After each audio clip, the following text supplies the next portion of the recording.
আসসালামু আলাইকুম, সবাই কেমন আছেন? আজকে আমি মাটির চুলায় খাসির গোশত রান্না করব। সেজন্য গরম কিন্তু কড়াই আমি তেল দিয়ে দিলাম, দিয়ে কিছু পেঁয়াজ কুচি করে ভেজে নিচ্ছি এবং গোটা গরম মশলা দিয়ে দিলাম। আর এখন আদা পেঁয়াজ রসুন বাটা দিয়ে দিচ্ছি, দিয়ে মশলা একসাথে ভালোভাবে একটু ভেজে নিয়েছি। আর এখন আমি গুঁড়ো মশলা দিয়ে দিচ্ছি, হলুদ গুঁড়ো, মরিচ গুঁড়ো, ধনিয়া গুঁড়ো দিয়ে দিচ্ছি, দিয়ে আমি মশলাটা সুন্দরভাবে একসাথে মিশিয়ে নিয়ে কষিয়ে নেব।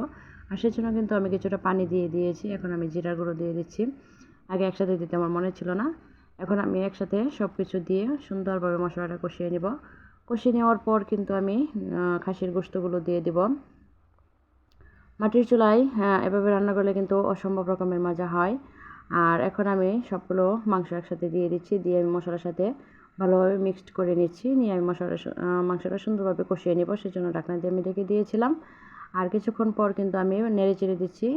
আমি কিন্তু কোনো পানি অ্যাড করিনি, মাংস থেকে কিন্তু অনেকটা পানি বের হয়ে এসেছে। এই পানি দিয়ে কিন্তু মাংসটা সুন্দরভাবে কষিয়ে নেওয়া হয়েছে। আর এখন আমি ঝোলের জন্য পানি দিয়ে দিচ্ছি পরিমাণ মতো করে, এবং সিদ্ধ হয়ে যাবে সেই অনুপাতে কিন্তু আমি পানিটা এখানে দিয়ে দিচ্ছি, দিয়ে আমি একসাথে ভালোভাবে সিদ্ধ করে নিচ্ছি। কিছুক্ষণ পর কিন্তু আমি ঢাকনা খুলে আবার দেখে নিচ্ছি, মাংসটা প্রায় সিদ্ধ হয়ে এসেছে। আমি আবারও নেড়ে চেড়ে দিচ্ছি।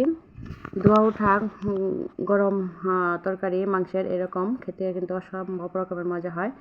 আর যদি সেটা হয় মাটির চুলায়, তো এখন আমি একটা বাগার দিয়ে দিব, পেঁয়াজ কুচি করে হালকা একটু ব্রাউন কালার করে নিয়েছি। এখন আমি মাংসের মধ্যে দিয়ে দিব।